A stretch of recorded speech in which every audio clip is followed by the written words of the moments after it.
Okay, everybody, we're going to get started. You could put yourselves back on the webcam here and just stop sharing my screen. Okay. All right, so can everybody hear me okay? Yep. Yes? Yes. Okay, so we I just want to run through everyone to make sure we have everybody here. So we have Kyle. Kyle, you're here, correct? Yes, I'm here. Okay. We have, if your phone is not, let me mute these people here. That's it. Okay, we have Councilwoman Rothchild. You are here, correct? Yes, present. Okay. Councilman McAndrew. Yes, present. Lori, you're here. You can hear us. Yes. And yes, I can. Okay. We have Kevin Hayes, our solicitor. Kev, you're here. I don't know if you're, I don't see you have a mic on. I don't know. Okay, I see Kevin's in the room, but I can't hear him, but we'll wait on him for a second. Jeff Horvath from the Scranton Times is here. Mayor Cognetti, you are here. You can hear us. I can see you. Okay. How about 57070? I don't want to give your number out. 9752. So Jessica and Stephanie, we're gonna dial in. I'm Oh, on, okay. Mayor.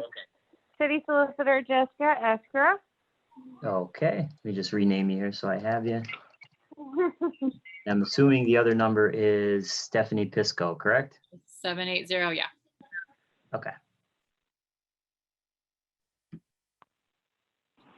Hello, I'm here. Kevin Hayes is here. Okay, Kev. All right. Sorry about that. I don't know what the problem was. No, that's okay. All right, so we're gonna get started, everyone. We'll try this again for the second week. Thank you, everybody, for being here. So I just went through everyone that was here. We are live streaming the meeting on YouTube right now, and I believe Mark Migliore from ECTV is going to send me a text. We should be up and running on channel 19 as well. So that it should be live. If not the caucus at 6:30, the meeting. Mark is texting me right now. Yep, so we're live on channel 19. So I want to welcome everybody. This is our caucus for our Tuesday meeting, March 31st, 2020. We're gonna run through several items today in the caucus. First, I want to welcome all the council members. Kevin Hayes, our council solicitor. Mayor Cognetti is here with us as well. Our city clerk, Lori Reed. We have our city solicitor, Jessica Eskra, on the line, as well as the mayor's chief of staff, Stephanie Pisco. So welcome, everybody, and thank you for being here. All right, so the first order of business that I would like to go over in the caucus, number one, is Lori informed me that next Tuesday, April 7th, we are going to have a caucus, or a public hearing rather, at 5:45 for item 5B on tonight's agenda, which is OECD's 5-year consolidated plan and the annual action plan for 2020. So that will be a public hearing. What we will do, Lori, correct, is ask anyone from the public if they have any comments specifically on 5B, and then we'll put those into the record, correct? Correct. We'll place a legal notice, and I'll include that language to email any comments. Okay, great. So that will be an advertisement in the newspaper? Yes, it will. Okay, great. All right, so just so everybody's aware of that. And then the other thing on I'm hearing feedback from somebody. Let me see. Okay, better now. I'm hearing on our agenda, or not on our agenda, but one of the motions that we were going to make last week, but we didn't because the meeting was postponed, is the appointment of a council person to fill Pat Rogan's seat. So we did discuss in last week's caucus that there were 3 votes for Tom Schuster, who will be appointed tonight. So we will be making a motion to that effect at our regular meeting at 6:30. The other item on our agenda is 5B, which is the city hiring the McLean firm to basically do a, I don't want to say a study, but kind of an inventory of our park system in the city, so that we have an action plan on how we want to move forward, which I think is a good idea. Lori, do you have anything? Kevin, do you have anything? So we'll start with, I just want to make sure. I think Lori, you're good. No, I don't have anything. Thank you, Councilman Gaughan. Okay, thank you. Kevin, do you have anything? I had a good conference call this afternoon with the city solicitor and the chief of staff, who provided me some information related to various inquiries that have been submitted to me by council members. I will be circulating responses to those inquiries to you and the other members of council, on a confidential basis. But I have nothing else to report right now, Bill. Okay, great, thank you. The only thing I have, so Mayor Cognetti, you're here and we appreciate you being here. I'm sure there will be some questions for you on some different items, since it's been a while since council has actually met for the full amount of time. So do you have anything that you want to share with us to start off the caucus? There's so much. So we've been moving quickly on a couple things that would normally, under normal circumstances, come through you guys. So for example, the tax extension, that I sent that to you, President Gaughan and Lori, this afternoon, that we did that last week. We wanted to act when the federal and state government did. We're coming up on the April 15th deadline, and we didn't want to leave our residents hanging, thinking that they needed to worry about doing their taxes right now when the federal and state had moved. So that's something that obviously in normal times would have gone through legislation through all of you. I announced that, and then you guys have seen what that looks like.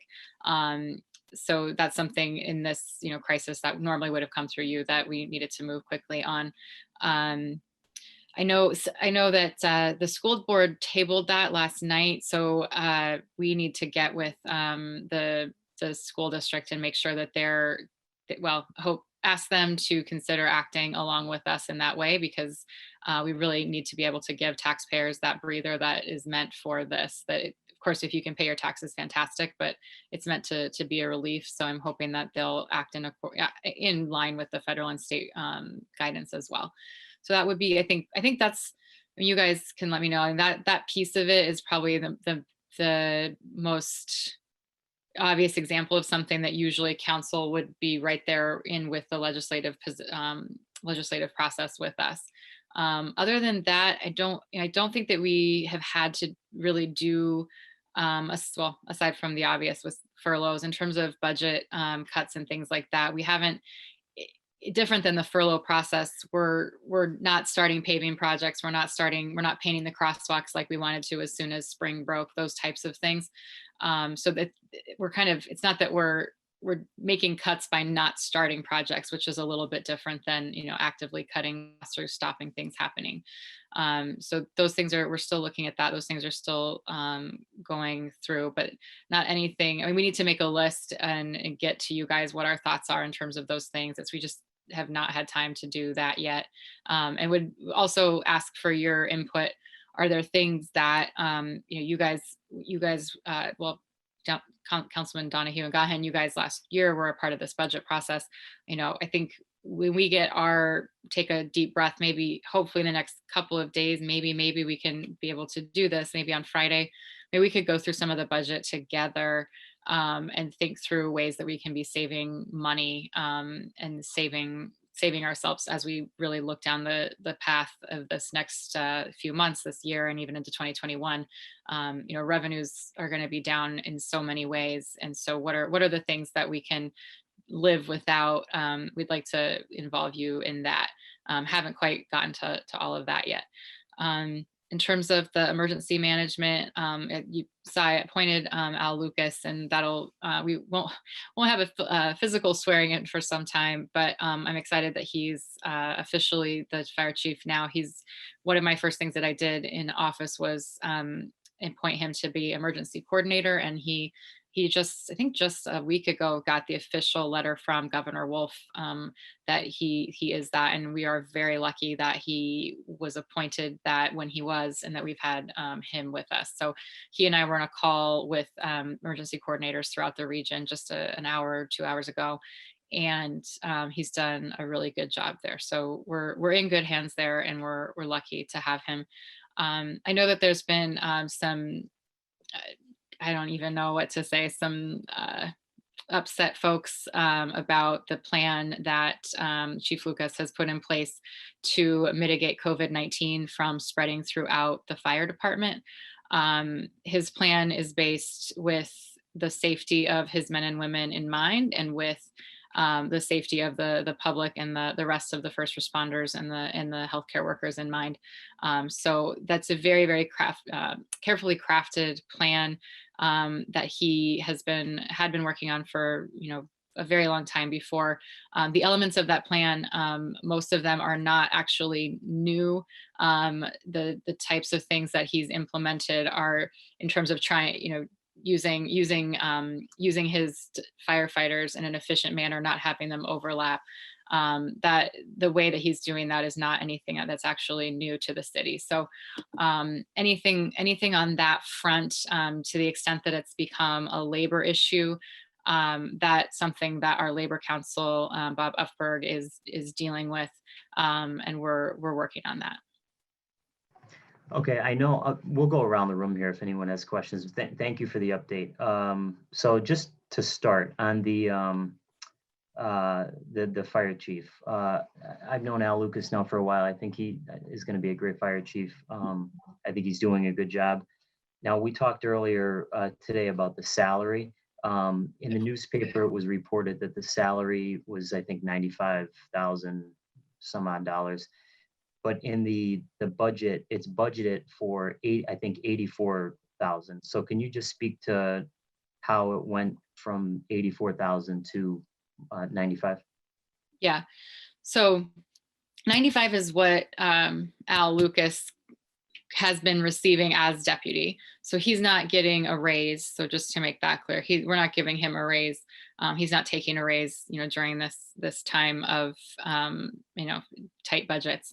But we are keeping him at that level as his title has shifted up. So I had Jessica pull this for me, Solicitor Eskra pull for me. So it's section 613 of the administrative code, that the business administrator has the power to authorize the transfer of an unexpended balance of an appropriation item, proportion thereof, within a department. So with Pat Sheridan's permission, I'm able to take unexpended salary in the fire department and use that to keep Al at that level as fire chief.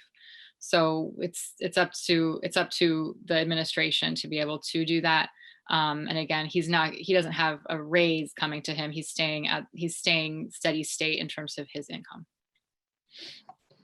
Okay, yeah, and I mean, we spoke before. I think you know how I feel about that. Mayor Evans did something similar, and I disagreed with it only because, I think whatever the position is, it should be what is in the actual budget. Because if you, like what Mayor Evans, I think did when he was in office was combine positions, and then those salaries were increased outside of what was in the budget. So I just disagree with it. I mean, you may have the authority to do that, but I think if it's in the budget, that should be the salary. Because my concern is that, and it was the same concern with the previous administration, was that it arbitrarily lowering or increasing salaries kind of, I believe, circumvents council's rule when we have our check and balance in approving the budget. So for me, I have to have the ability to get the personnel that I need to do the jobs that we need done. I think this is an example of someone who, in order to get the fire chief that we need, I certainly wouldn't be doing him a service or myself a service.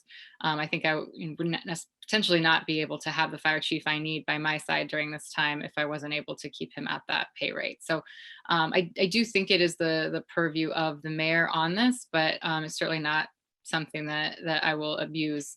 And I don't plan to make a lot of changes in that way. I do think that potentially as we go through this crisis and try to figure out who we need and what we need in terms of personnel, there might be some changes that I might want to make, and I'm happy to talk with you about those. Okay, great. The only Can I other speak to question. this? Yeah, I'd like sure, to Mark, speak go to ahead. this. Mhm. I think Al's fantastic. He's doing a fantastic job. That's, with that said, I have a problem too, because I'm a policy and procedure guy.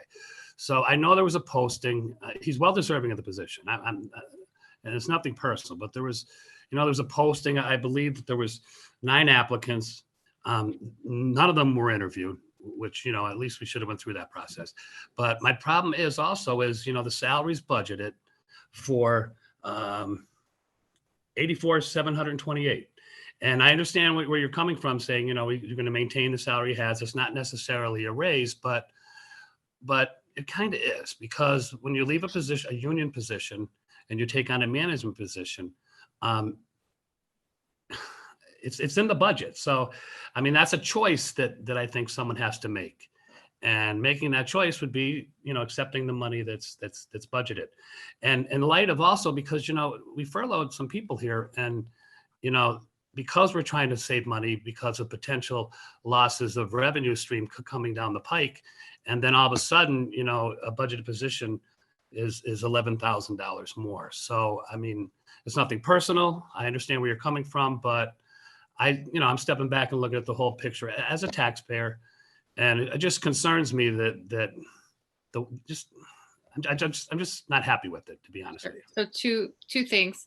With the $11,000 as a taxpayer. So important to note that former Chief DeSarno left on January 3rd. That position was never backfilled. So no one, he left as chief and left the department, left the city. Nobody came in to fill that. So that $85,000 position nobody's been sitting in that for the last 3 months. So even just right there's unspent salary dollars in that salary line item for the fire department. And no one has ever, it's not that the taxpayers are spending an extra $11,000 that wasn't budgeted for. The second piece, in terms of the hiring, we had every intention to interview all of those candidates.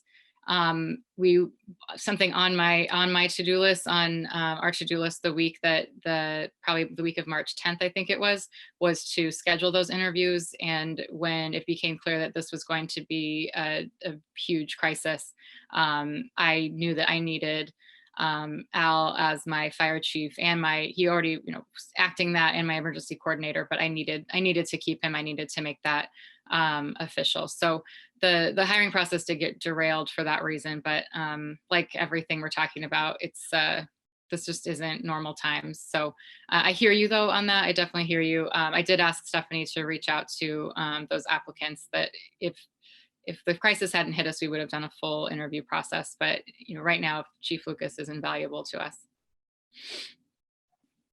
Okay, thank you. I have a quick question, just to follow up on the mayor's answers to Mr. McAndrew and Mr. Gaughan. So we didn't backfill the chief's position going back, but are we planning on filling the deputy chief's position now going forward? I haven't Or will talked. someone else get put into that position then, to at that $95,000 level? We haven't even gotten there yet. Because that's, well, I don't know if, I guess what I would say, we haven't gotten there yet. We've just been, as you know, just trying to do everything else. I don't love the idea that the deputy and the fire chief, well, until yesterday, the fire chief made less than the deputy. It seems strange to me, but I'm not sure. I think it's something we've got to talk about, but we haven't gotten there yet. And then on maybe this would be better going through Chief Lucas, but do you have any further explanation of what the thinking is behind the brownouts with the fire department? Mm-hmm. Like, so just a basic overview, I guess. Yeah. The basics, as I understand them, is that we're trying not to have the different firehouses come in contact with each other because of COVID. So when the chief has enough personnel for that day, truck 4 is open. When he doesn't have enough personnel that day, truck 4 is closed. This is my understanding. I don't have all of the numbers, but this has happened hundreds of times in the last 8 or so years. I'd let Chief Lucas speak to the specifics, but it's hundreds and hundreds of times. So it's not just during this crisis, and it's not something that is new to the city operations. But, yes. but the base for all of it is trying to keep the firefighters that live in the houses living together, but away from the others, so that there isn't any further risk than there already is about giving each other COVID or contracting COVID from somebody's family. But just to be clear, if you're browning out, say, truck 4, aren't you sending those guys from that or women from that house over into a different house?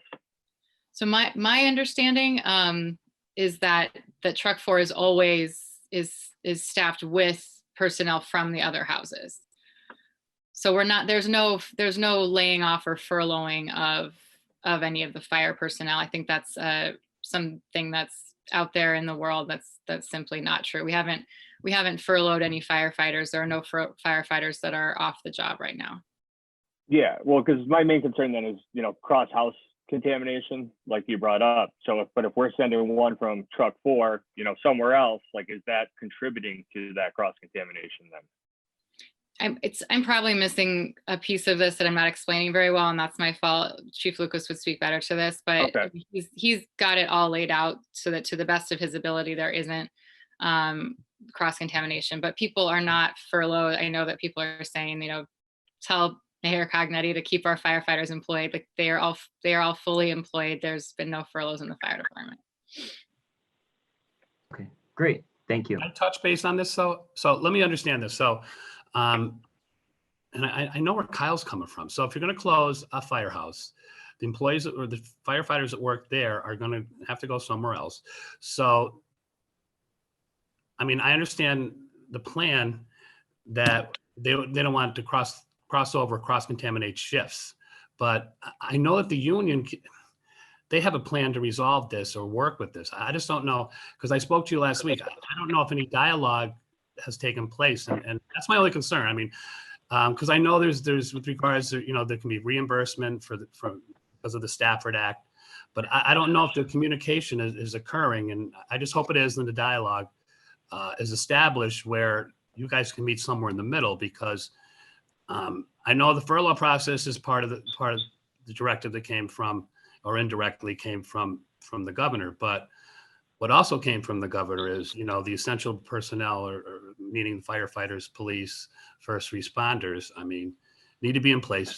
And the Stafford Act is there to reimburse them costs, if it's applied for. So I just hope you guys are communicating and coming to some type of agreement. So let me quickly. Councilman McAndrew, if I could just jump in there. This is Jessica Eskra. I can absolutely appreciate your sentiments for dialogue. As you guys are well aware, we have excellent labor counsel that's come on. We've certainly been working closely with him on this issue, and we will continue to do so. So I think respectfully we'll just let him handle the labor components of that, and certainly update council with any resolutions or decisions that are made But right now, those dialogues, those conversations remain ongoing. Okay, great. So Thank sorry, in terms of it's about the shifts in terms of the avoiding cross contamination. So when truck 4 is staffed, it's people that would be on a shift together normally. So again, it's complicated, but it's by shift. And to Jessica's point, we are in communication. The Labor Council is doing a very good job. Okay, thank you so much. Does anybody have anything else to add in on this, Jess? Do you have anything on those issues? No, I mean, I think we just want to make sure that that the fire department is appropriately staffed and able to respond to emergencies and to fires the best capabilities that they can and the best amount of firefighters that they have. So yeah, I appreciate you explaining that a little bit more. I'm still a little confused. It's really complicated. And we could have Chief Lucas come on at some point and explain it to you more. But everything right now, I mean, as always, but now more than ever, is about public safety. There is no lack of firefighting capability in the city of Scranton. That is not a concern. That is not, again, this truck 4 situation it's not anything that the city hasn't seen before. There's no need for anyone to go to sleep at night thinking that the fires aren't going to get answered. Those calls are being answered. The firefighters are all fully employed during this crisis. So I do have one concern regarding safety and cross-contamination. I was actually on a walk in my neighborhood yesterday, and someone had approached me about it, and they have someone who works within the DPW, and I was told that the way that they are clocking in and out, that they have a hand scanner that they all use that I'm not sure if it's being sanitized in between uses, or if that could be avoided being used temporarily. What your thoughts might be on that. I know even in my profession, we have something where patients can arrive themselves and sign in, and we've had that kiosk closed so that they don't have to touch something additionally that could be contaminated with COVID-19. Yeah, so Dennis Gallagher at DPW has been working on this. He's been aware of this for weeks. They have, I know they have a lot of hand sanitizer available for them right there. And he's been really working with all of his guys on all of the safety and sanitation protocols. That specific issue, they know the sanitizer is there. We do need people to sign in, and it's, there's on the flip side of it, there's also, if everybody's signing in on paper, then I think you have more people closer to each other than you need to. So all these things are more complicated than you would be, but than you'd think. But Mr. Gallagher has been working on that, and they have safety protocols in place there. Is it possible for it to be cleaned in between uses? Like after each person signs in, the scanner be wiped down before the next person does, or? I can certainly ask. There are dozens of guys on every single shift, so I'm not sure that the actual device could be cleaned between every single use, but I know they have the ability to sanitize their hands after they've used it. But we can certainly ask. Yeah, and a hand sanitizer isn't the best. Soap and water is the best, so encouraging the use of that. We certainly encourage that also, and those, there are sinks there. Okay. Great. Thank you. Okay, thanks, Jess. Mayor, just 2 more things I want to cover. We only have 10 minutes left until our regular meeting, and when we get started with that, but just a comment and then two things I wanted to cover really quick. So first, I just want to thank you for taking the opportunity to come to our caucus and our regular meeting. As all of us know, especially Kyle and I, who've been on council now the past few years, we didn't always have this level of back and forth in communication and willingness by the administration to come to our caucus and answer questions that sometimes are difficult to answer. So I do want to take a moment to thank you for being here and always, be willing to work with council. Thank you. Bill, sorry, President Gaughan, can I interrupt? I did. So there, in addition to sanitizer, there's wipes right next to the hand scanner, and all of the DPW workers have been directed to wipe it down before and after use. Thank you. So just so everybody knows, and this will be in third order next week. So the mayor did reply to our March 19th letter regarding basically more information that council was looking for in terms of the furlough of city employees. So Mayor, I want to thank you for responding to our letter with some more information. The only follow-up question I would have on that, and I don't know if you'll be able to answer this tonight, would be to give us, one of the things I'm interested in is if you can give us an actual number of how many employees have actually, as of today, have been furloughed. So my understanding, you know what, let me just make sure that I have this right before I say something, because I'm not very close to this on a day-to-day basis. Let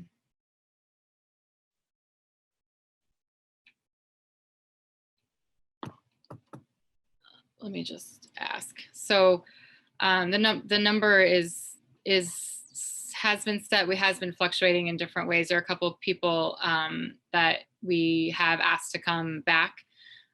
So I don't always have the right number. There's a couple things that we didn't need for a couple of weeks, but have needed. So I brought someone back on.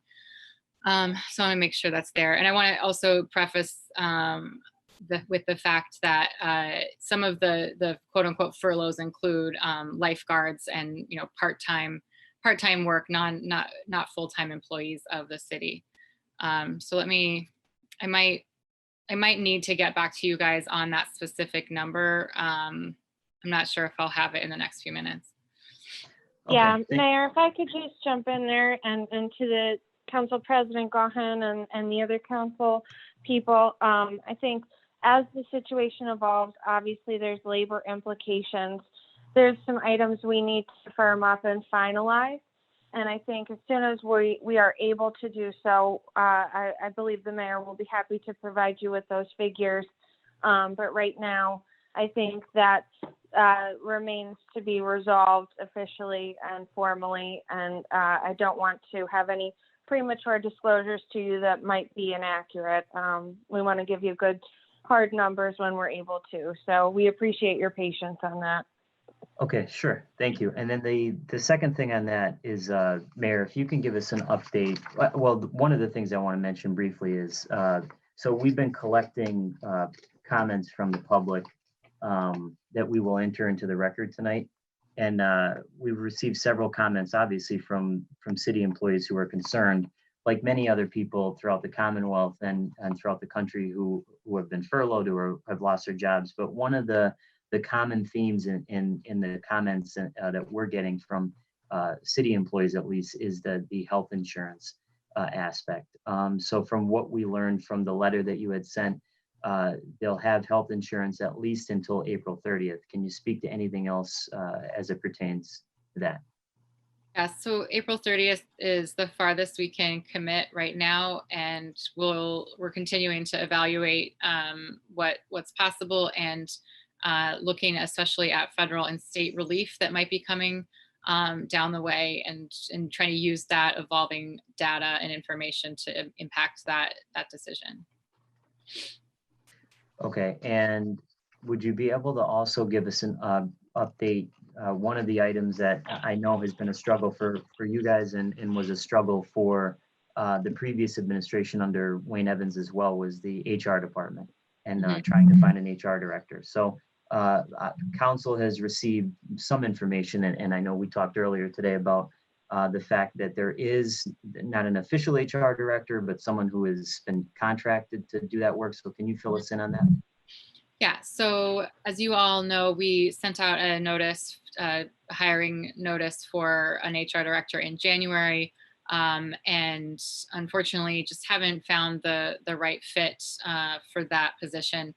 once the Labor Council contract was secured and we were able to sit down with the new Labor Council, he mentioned that he had a new person that working for him named Elizabeth Leo that could come in and perform some of those duties to help us look at the HR situation, help us mitigate current and future potential liabilities. And it's a very common practice for labor firms to provide HR services directly like that.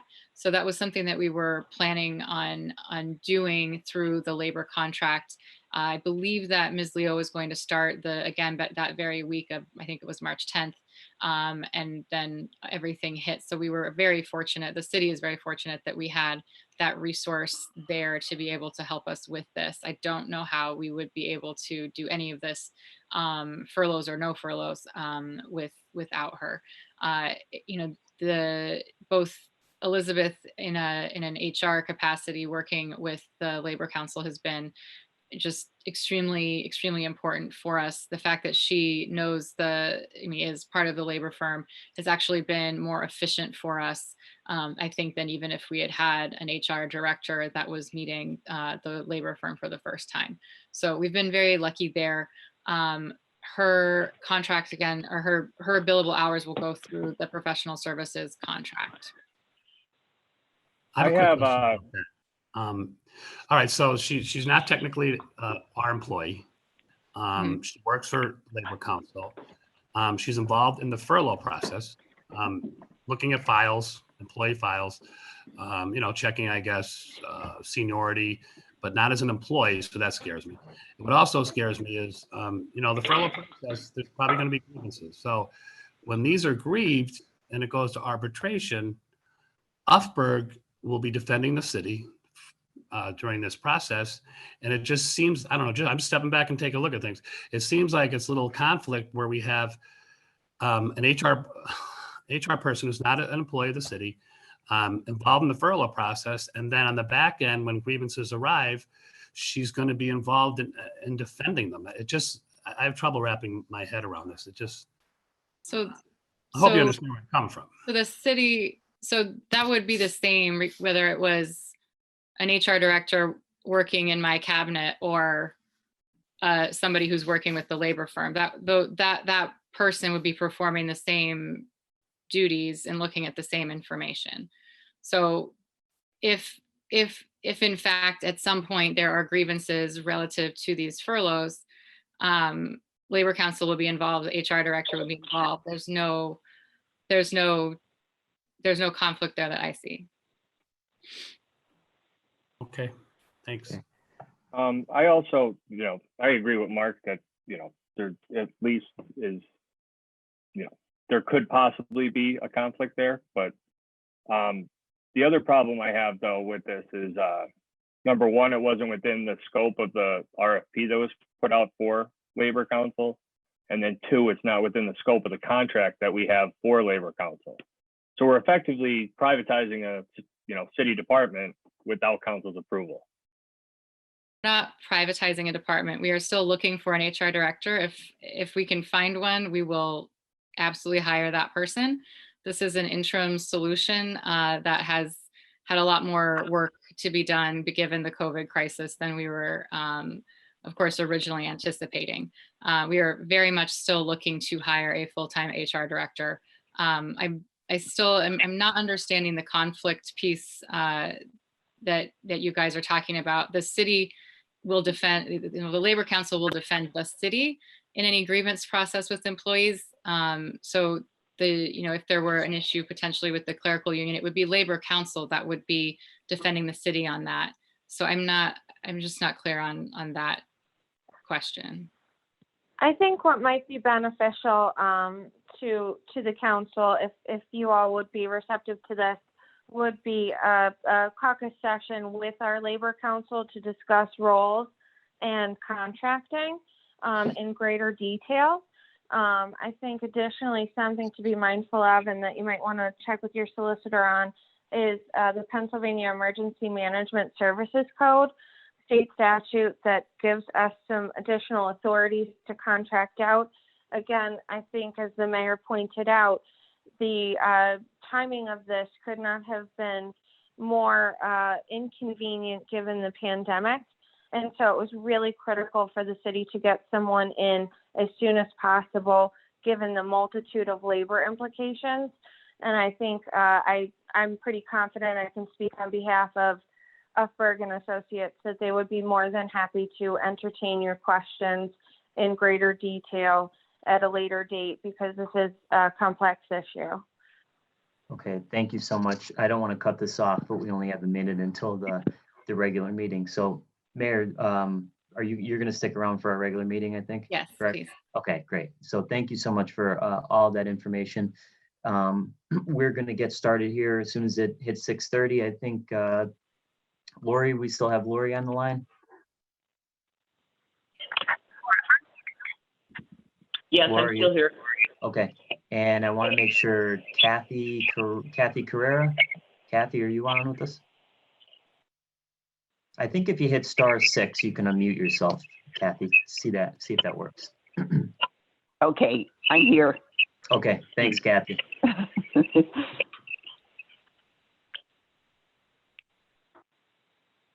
Okay, just give me a second here to set everything up.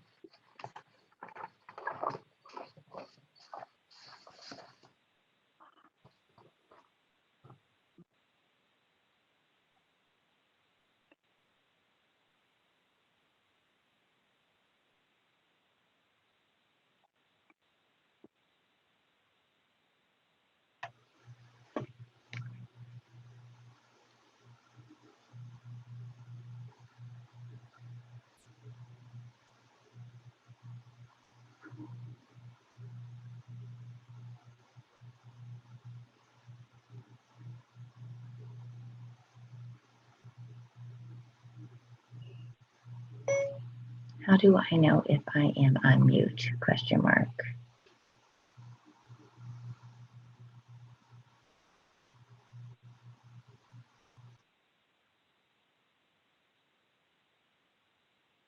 Okay, is everybody ready to get started?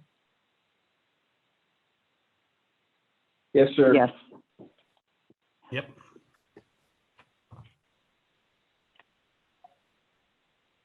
Just want to make sure we have Councilman Donahue, Councilwoman Rothchild. Everybody disappeared on here. Okay,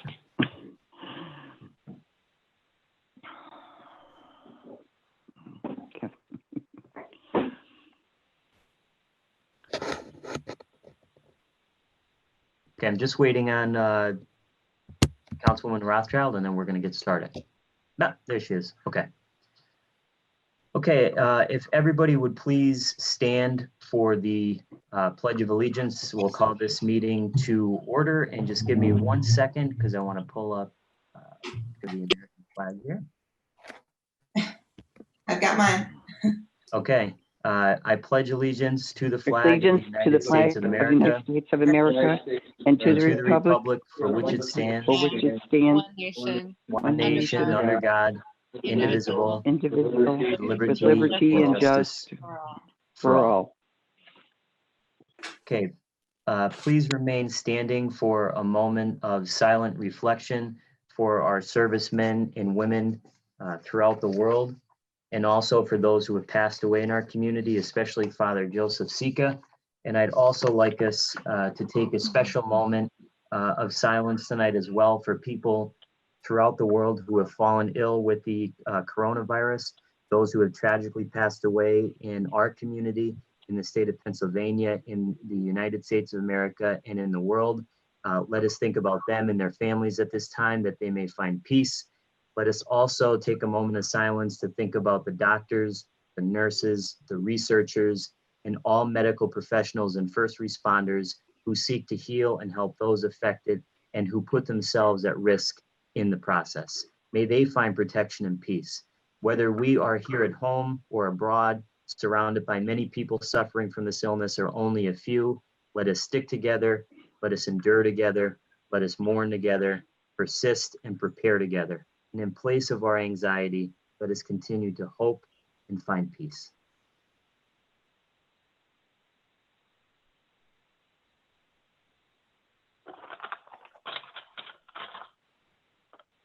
Thank you.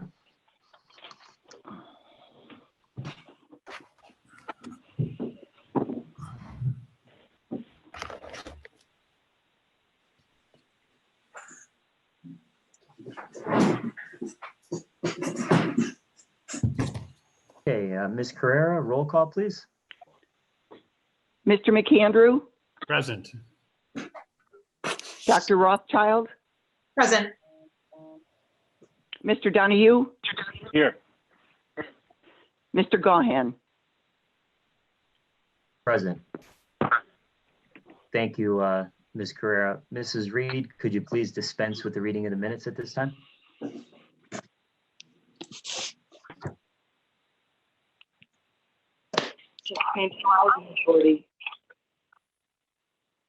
Excuse me, did you hear me commence with third order or no? Councilman Gaughan? Yep, sorry, I can hear you now. You can go ahead. Third order, 3A, minutes of the regular meeting of the members of Scranton Housing Authority held February 3, 2020. 3B, correspondence received from City Council Solicitor Kevin Hayes Esquire, dated March 10, 2020, regarding vacancy on Scranton City Council. 3C, minutes of the Civil Service Commission meeting held December 5, 2019. 3D, minutes of the Historical Architecture Review Board meetings held February 13 and February 26, 2020. 3E, minutes of the Ethics Board Reorganization meeting held January 9, 2020. 3F, Controller's Report for month ending February 29, 2020. 3G, correspondence received from City Council Solicitor Kevin Hayes Esquire, dated March 17, 2020, regarding public meetings during threat of coronavirus. 3H, minutes of the non-uniform Municipal Pension Board meeting held February 19, 2020. 3I, minutes of the Scranton Police Pension Commission meeting held February 19, 2020. 3J, minutes of the Composite Pension Board meeting held February 19, 2020. 3K, agenda for the non-uniform Municipal Pension Board meeting held March 18, 2020. 3L, order received from Lackawanna County Court of Common Pleas dated March 17, 2020, regarding continuation hearing for City of Scranton request to increase local services tax for fiscal year 2020. 3M, correspondence sent to Mayor Page G. Cognetti dated March 19, 2020, regarding city employees' furloughs. Thank you, Mrs. Reed. Are there any comments on any of the third order items from any of the council people present? If not, received and filed. Do any council members have any announcements at this time? I have one. Just a reminder that tomorrow is Census Day. Everyone should have got their census forms in the mail. You could either fill out the form and return it via mail, or you could go online and fill it out. So I encourage everyone to do that. There's a lot of money at stake with the result of the census. And just a quick thing, if you're responding online, and you cannot save your progress. So once you start, you have to finish. Otherwise, you have to start all over. Just a reminder there. So please, everyone, get their census forms filled out and done, because tomorrow is Census Day. Thank you. Thank you. Anyone else have any announcements? Yeah, I have a quick one. I'd love to be able to announce that there's a church picnic coming up or a chicken dinner, but unfortunately, at this time there isn't any, and because of this horrible global health crisis. But I just want to say everybody stay safe out there, and this shall pass, and we'll be happy to announce these events in the future.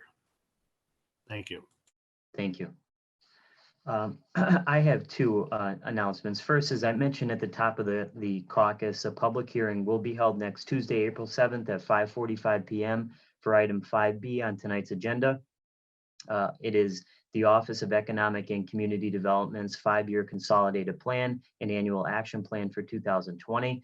Obviously, this will not be like any other public hearing that we've had in terms of coming to council chambers and speaking at the public hearing. So what we're going to ask people to do, and this will be advertised in the newspaper, is if you would like to comment specifically on item 5B, OECD's 5-year consolidated plan and the annual action plan for 2020, please send your comments to Lori Reed, our city clerk, at lreed@scrantonpa.gov, and we will take those comments up and until next Tuesday, April 7th at 4:30 p.m.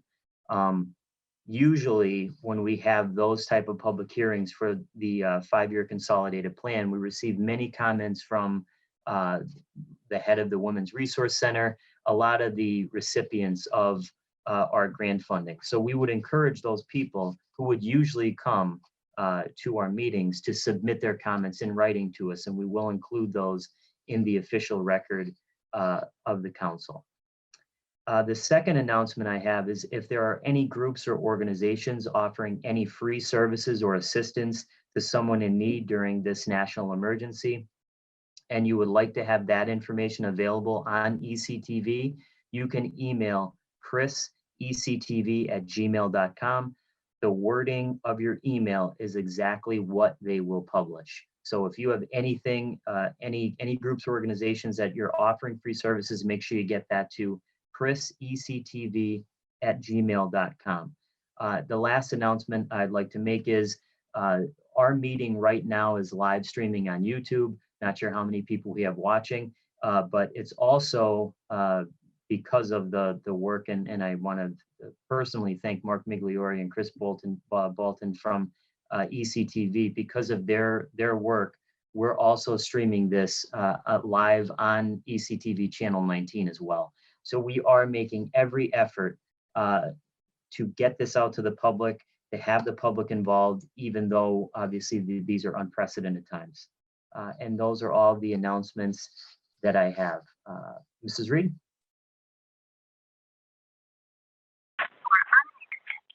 Fourth order, citizens' participation.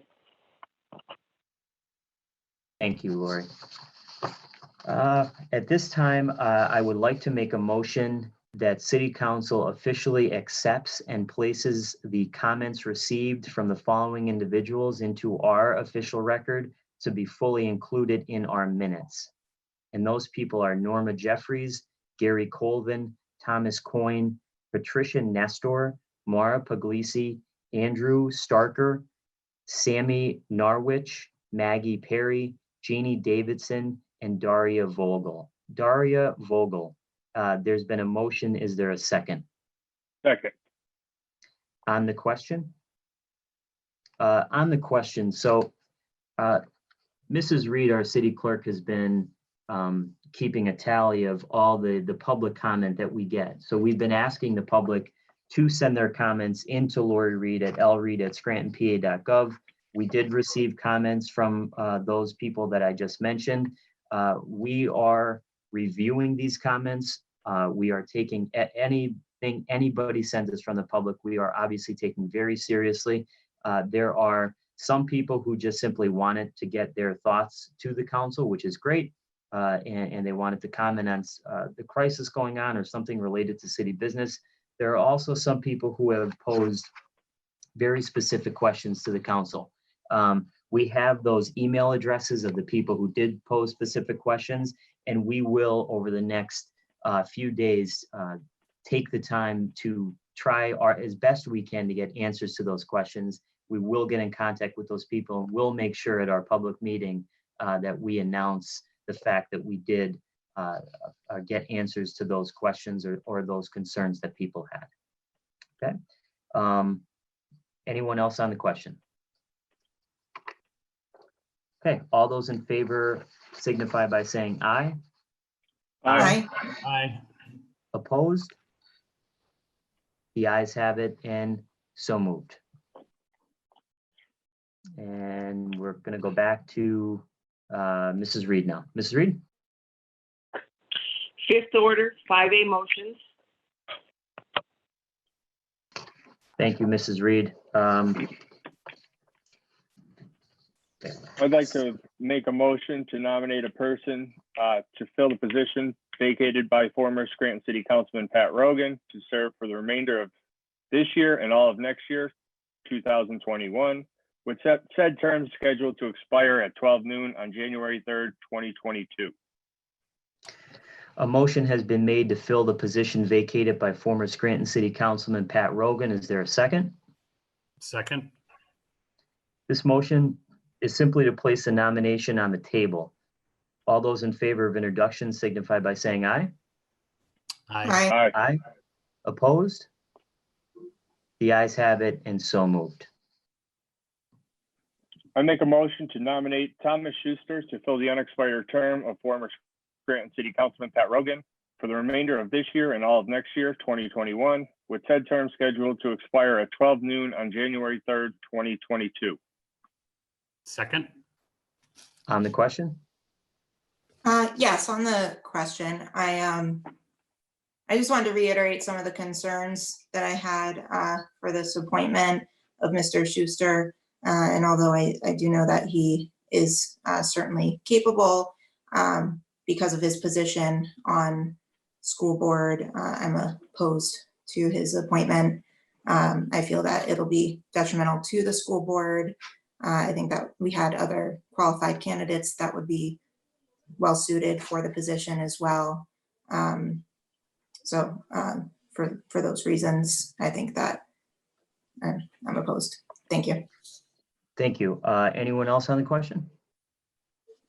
Sorry, does someone else want to on the question, Kyle or Mark? I just want to say on the question, so as I mentioned last week, my vote is going to be for Tom Schuster.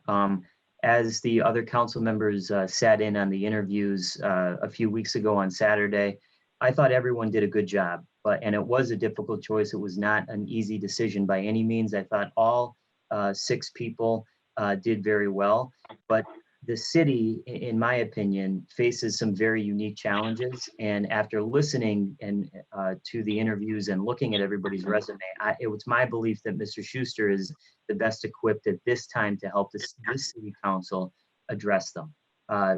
One of the things that I look at is Mr. Schuster's record on the school board. I don't think Mr. Schuster should be knocked for being in public service or being on the Scranton School Board. The Scranton School Board, as we all know, gets a bad rap because of all the things that have gone on there over the last few years. But Mr. Schuster stuck out to me as one of the people who really exposed the mismanagement of the district. The other thing that stuck out to me was he had a great interview. I thought he answered the questions, had an understanding of the issues that face the city. And he also did a really great job as the chairperson for the Budget and Finance Committee over at the school board. So he demonstrated his independence as a public servant. He demonstrated the fact that he always pushes for transparency and openness, which is something that this council and myself personally is kind of hung our hat on. And I believe that he will be the best person for this position, and that's why he has my vote. Anyone else on the question? Okay. All those in favor of the motion signify by saying aye. Aye. Aye. Opposed? Opposed. Okay, the ayes have it and so moved. Mr. Schuster will be our new. Mr. Gaughan, excuse me, we need a roll call vote. Oh, I'm sorry. Excuse me. Thank you, Mrs. Reed. Kathy, I'm sorry. Could you do a roll call? Mr. McAndrew? Yes. Dr. Rothchild? No. Mr. Donahue? Yes. Mr. Gaughan? Yes.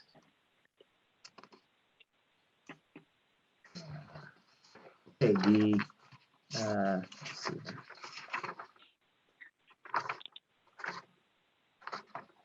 Lost my place. Okay, so the motion passed 3-1. Mr. Schuster will take his seat next Tuesday. He has been in contact with Mr. Hayes in terms of getting sworn in and how that whole process will work. So I want to congratulate Mr. Schuster on his appointment, and I think he'll work well with this council. Okay, now we'll move to comment from the council members. Councilman McAndrew, do you have any motions or comments tonight? Yes, I do. So I'm glad the mayor came and explained some of the rationale. Not that I agree with all of it, but at least she explained some of the rationale regarding the furloughs. And hopefully they're going to establish more dialogue with the fire department. Also, a couple things were brought to my attention this week. So, of course, the U.S. Families First Coronavirus Response Act, which offers paid sick leave, where they don't have to exhaust their sick time. So I hope we're following that within the city because it applies to the public sector. I'm sure they're aware. I'm just making a point of it. Also, I forgot, or I remembered that we're self-insured. So they brought up healthcare before. So like the school district, we're self-insured. So when your benefits lapse, you get an extra 30 days because they're paid 30 days ahead. That's how I remember it. I hope maybe we can look into that with the city. So if they say the end of April, they're over, that means they get another month. I'm almost positive that's how it works with self-insured bodies. Let's please look into that. Maybe Solicitor Hayes and/or Ms. Reed can pose that question to administration. Something else was brought to my attention today. So I know, we're under a shutdown and essential businesses can operate. We kind of have a handle on what they are, but a couple people came to me over the course of this week and said, well, what about ChemLawn? Supposedly, there's people out there fertilizing grass, these companies. Is that allowed? And who's policing that? I guess there still is some contractors out there maybe building a deck for somebody. I don't know if they're doing it on their own.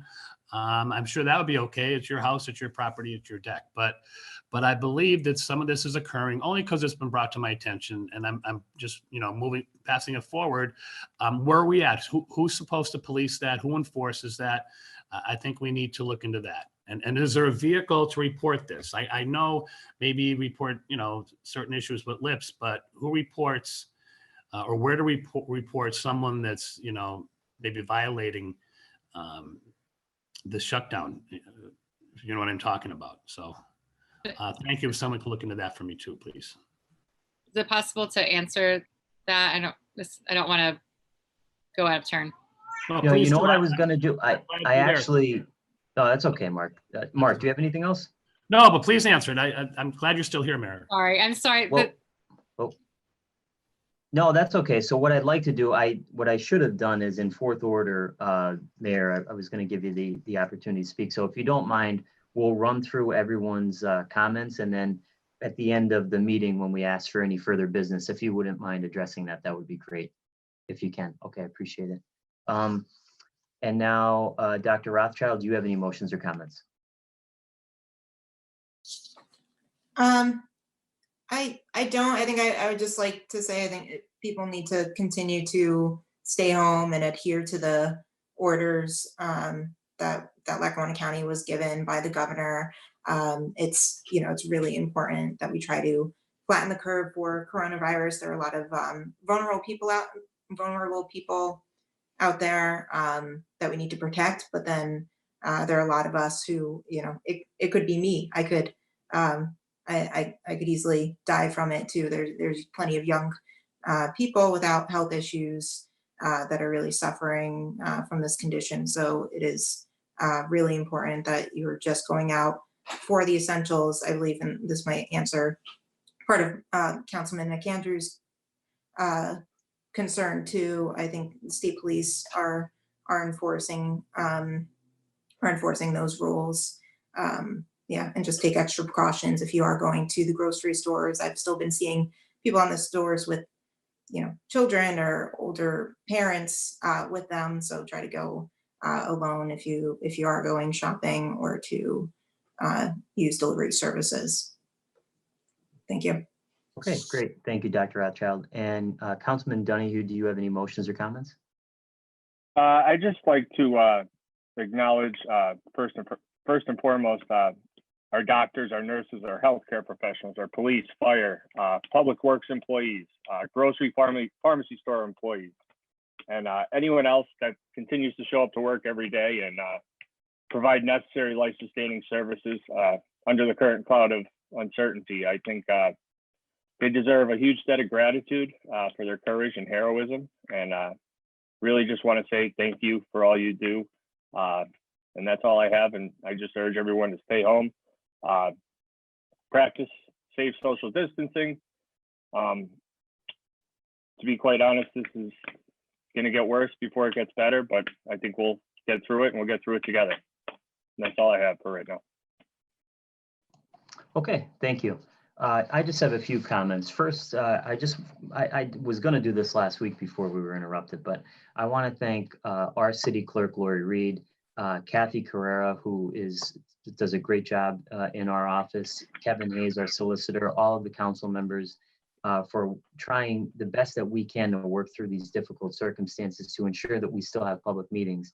As everyone knows, this is not an easy time for anyone. And being a government body trying to have meetings and trying to figure this all out has been quite the task. But I want to thank Lori and Kathy for all that they've done. And I also want to thank, again, Mark Migliori and Chris Balton from ECTV, who I've been on the phone with back and forth, just trying to figure all this out. And they have done a tremendous job, and they're a tremendous, tremendous asset to our community. The second thing that I want to mention briefly is we received via email today from the mayor, which I appreciate, the Act 47 coordinator's recommendation to the Secretary of DCED for the city of Scranton in terms of their recommendation on whether we are going to exit or not exit Act 47. I have not, this is, I think, about 21, 22 pages.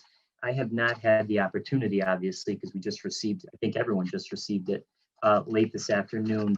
I have not had the opportunity to go through this fully, but I did go towards the end. I didn't read through the meat of the document, but it looks to me, and Mayor, at the end of our meeting here, you can, we didn't have time in the caucus, but if you can comment at all on this, I would appreciate it. It looks like they're not making a definite determination that they're going to recommend our exit from Act 47 due to the coronavirus crisis. So without reading through the document, I can't really comment on it fully, but this will be in third order next week so that the public can take a look at it, and we'll go from there. My final comment tonight is just in terms of everything that's been going on in our community here in Scranton and really throughout the country and throughout the world. These are unusual times, to say the least. They're difficult times, and my heart goes out to every single person who is suffering from the coronavirus, all of the people that have tragically passed away. I personally think of the nurses, the doctors, all of those frontline medical professionals who are working long hours to take care of their patients. This is not a joke. It is not a hoax. It's not something that any of us should take lightly. And I think in our community, at least, we are not taking it lightly. We need to work together as a community. We need to work together, and we are working together as a council with Mayor Cognetti. We need to make sure that our most vulnerable are taken care of and they are not forgotten. Each one of us in the city needs to do our part by staying home as much as we possibly can, staying away from large crowds of people. And I know, as I'm speaking to all of you tonight in this meeting, all of you who may be watching on YouTube or watching on Channel 19, there are those who are rightly anxious, and there are those who are afraid. And there are those who have not seen their loved ones in weeks. I haven't seen my parents since February, although I talked to them and FaceTime them. But it's different not being able to see them in person. There are those people in our community and throughout the world and in the United States who have not seen their grandchildren, who have not seen their sisters, their brothers, their daughters. That part of it really is bothering me, and I'm sure it's bothering all of you. There are those out there who are out of a job, who have been furloughed, who now, on top of the coronavirus crisis, you have the added burden of worrying about money, worrying about health insurance, worrying about all these different things. And all of us, including myself, wonder, when is this going to end? And will we get through it? And the message that I want to relay to all of you tonight is that we will get through this. We're going to get through it together as a city. We're going to get through it together as a state. We're going to get through this together as a country in the United States of America. Now, I was reminded a few days ago of the story of Jonas Salk. And I just want to relay this story to you because I think it gave me hope when I read this story. And I'm hoping that it will give some of you hope who may be listening and watching out there as well. So Jonas Salk was born in 1914 in New York City, and he was the eldest of 3 sons to Russian Jewish immigrants. And he was the first member of his family to attend college, and he earned his medical degree from the New York University School of Medicine in 1939, and he became a scientist physician at Mount Sinai Hospital. In 1947, Salk was appointed the director of the Virus Research Laboratory at the University of Pittsburgh School of Medicine. And with funding from the National Foundation for Infantile Paralysis, now known as the March of Dimes Birth Defects Foundation, he began to develop the techniques that would lead to a vaccine to wipe out the most frightening scourge of that time, paralytic poliomyelitis, otherwise known as polio. Now, those of us who are my age and younger, we don't remember polio. We don't remember that scourge, but there's some, like my parents and those who are older, who do remember it and who were possibly affected by it. Now, contrary to the era's prevailing scientific opinion, Jonas Salk believed that he had a vaccine composed of killed polio virus that could immunize without risk of infecting the patient. And he ended up administering this vaccine to volunteers who had not had polio, including himself, his lab scientist, his wife, and all of their children. All of them developed anti-polio antibodies, and they experienced no negative reactions to the vaccine. In 1954, national testing began on 1 million children, ages 6 to 9, who became known as the polio pioneers. And on April 12, 1955, the results were announced. The vaccine was safe and it was effective.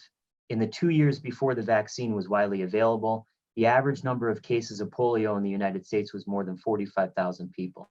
By 1962, that number had dropped to 910. Jonas Salk was hailed as a miracle worker. He never patented the vaccine. He never earned any money on his discovery. He preferred it to be distributed as widely as possible. His career was amazing. He went on to find other breakthroughs against diseases that affected so many millions of people throughout the world. And in 1995, he passed away at the age of 80. And his famous quote was, "Hope lies in dreams, in imagination, and in the courage of those who dare to make dreams into reality." The reason that I wanted to tell that story tonight at this council meeting is because I don't want people in this city to stop hoping. I know that everybody is anxious, including myself, and everybody is scared and afraid and asking that question of, when is this going to end? Will we get through it? Because early on, it seemed like there was no light at the end of the tunnel.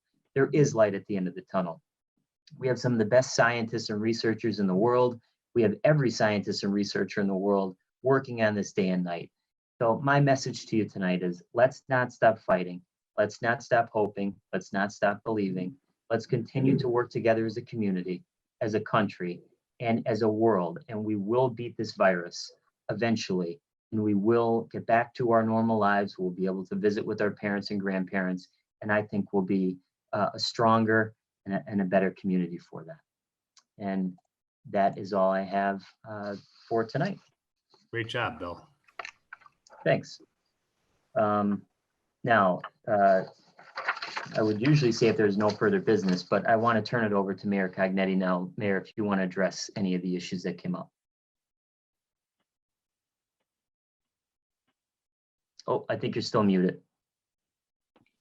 Sorry. Good afternoon. I'm not quite sure what it is, but Councilman McAndrew, to answer your question about if you see something that you think might be either a non-essential activity, non-essential business, please don't call 911. Things like that are not emergencies, but we do want to know about that. So specific to if you see a non-essential business opening, or a business that is open, you are curious about it, you can shoot us an email at scranton311@scrantonpa.gov or call 570-348-4101. That would be for businesses or any other entity. However, when you're specific to contract work, which is what Councilperson McAndrew raised, you can submit questions about that to call 570-348-4193. You're welcome to email the Scranton 311 at scrantonpa.gov as well, but for a phone number 570-348-4193, that'll take you to our inspections department and they can walk you through that. We've gotten some of those complaints. I will say though, and this is the overarching message that I will echo what all of you have said, Scranton is doing an incredible job. We know that we haven't seen the peak here by any measure, but people really are staying home to the extent that we can be successful with this. I mean, we are not seeing the numbers that maybe we could have had we not all come together as a city and as a community to stay home and heed those warnings. So please, everyone out there, please do continue to stay home. It is saving lives, and it's weird out there. It looks strange to have those empty streets, but that's a sign that people are listening and doing it. And I also, you guys have already thanked everyone. I want to reiterate that we're so grateful to all of our healthcare workers, to our first responders, to all of the city employees, all of the employees, the families all across the city that are going through a difficult economic time. This is hard on every single family in a different way. We're trying to continue to get resources out to the public through the website, through Facebook, through the town halls that I'm hosting. Obviously you city council doing your part as well. I do have a new, we were just developing it today, kind of one PDF that I'll send to you guys this evening so that you can distribute it to your email lists. We're trying to get a really comprehensive set of information, whether it's looking for social services, looking to volunteer, looking for help with business, SBA loans, things of that nature. So we're trying to get all those resources in one place. So we'll send that to you guys tonight. And to the Act 47 point, sorry, to circle back to the technical stuff. So it's Pennsylvania Economy League and DCED from the state. We've been in touch with DCED leadership in the last couple of days, and they've been really thoughtful in their approach to this, and we are appreciative of them for that. So you guys will see that there's that they're really taking both Pell and its response and DCD and our calls are really focused on the impact that this virus and this economic situation are going to have on not only our city's finances, but that of all of the other Act 47 cities across the state. So we appreciate them being helpful. And I think the letter that you see there is a real sign of hope that we've got a partner down in Harrisburg that will help us work through some of these issues. So thank you guys for having me again. Stay home and save lives. It really is working, and I appreciate you guys and your leadership in this time. Thank you, Mayor. Thank you for coming tonight and participating. We really appreciate it. If there's no further business, I'll entertain a motion to adjourn. Is there a motion to adjourn? I'll make a motion to adjourn. Okay. This meeting is adjourned. Stay safe, everybody. Thank you. Bye-bye. You too, everybody. Bye. Thank you. I'd like to reconvene this previously adjourned meeting so that we can take care of the 6 order business that was on our agenda. Do I have to make that by motion, Kevin, or am I good just saying that? No, we're good. We're good. We're here. Okay.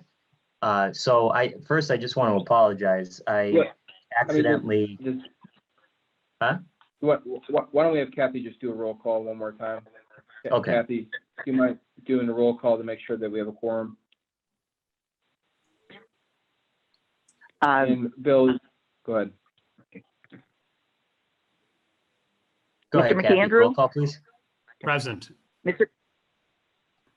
Dr. Rothchild, Present.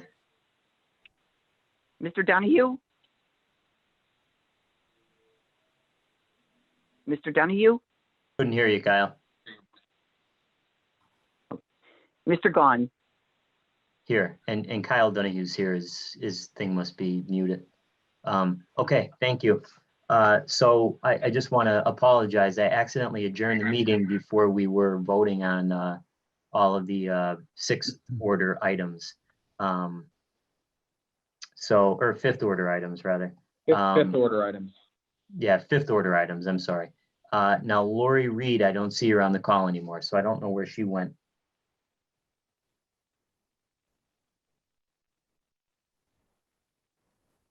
Hang on one second. Let's see. You want me to read them in? I can read them in. Here's Lori. Sorry, I apologize for that. That's okay, Laura. So I adjourned the meeting by accident before, so we reconvened the meeting. Kathy just did a roll call. So if you can just now go through your regular order of business here. Yes, thank you. 5B, for introduction, an ordinance authorizing the mayor and other appropriate officials of the city of Scranton to take all necessary actions to implement the consolidated submission for community planning and development programs to be funded under the Community Development Block Grant Program, Home Investment Partnership Program, and Emergency Solutions Grants Program for the 5-year consolidated plan, analysis of impediments to fair housing choice, and annual action plan for the period beginning January 1, 2020.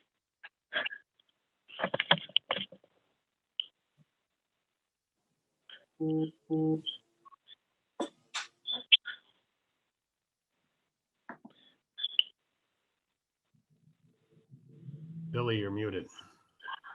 Bill, Sorry. At this time, I'll entertain a motion that item 5B be introduced into its proper committee. Motion, so moved. Is there a second Second. on the question?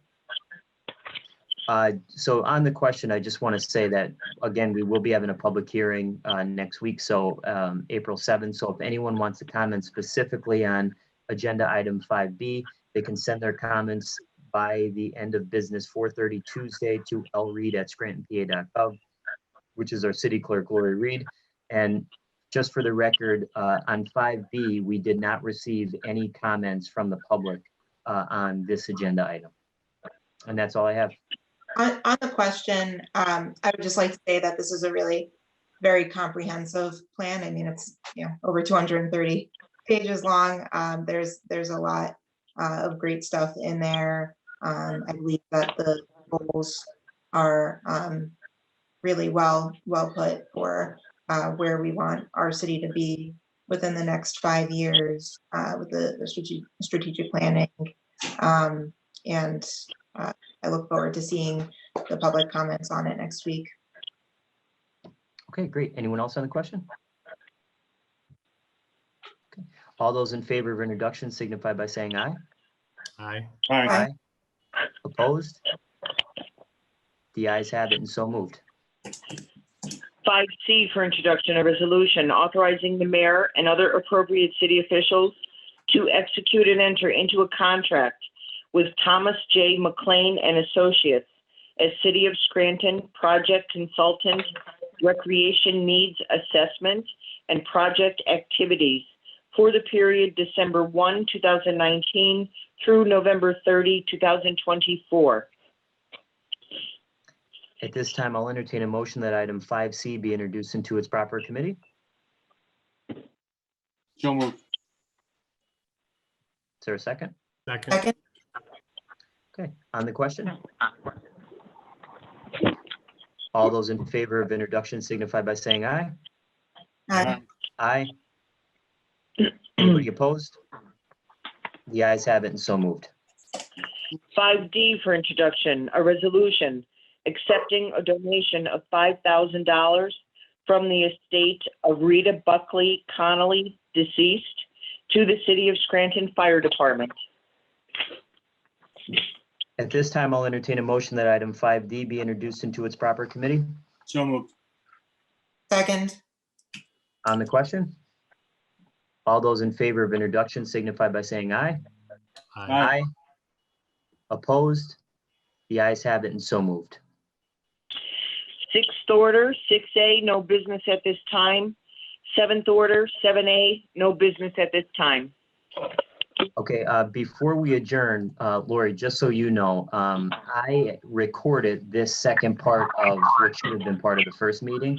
So Mhm. what I'll do is I'll send you that recording, and if you can send that over to Maria McCool, the stenographer, so that Mhm. she can include this just as part of what happened tonight. Okay, thank you, will do. And Bill, Kevin. I can confirm this was on the second half of the meeting, as we'll call it, was on YouTube, so we're okay. Oh, okay, good. It was live streamed. Okay. Yes. I'm gonna end the meeting now, and then prior to or right after I end the meeting, if everybody wants to stay on the line, Jeff, if you have any questions for us, it might be easier just to do it here. If there's no further business, I'll entertain a motion to adjourn. Motion to adjourn. This meeting is adjourned. Thank you, everyone. Sorry for the confusion. Thank you. Thank you.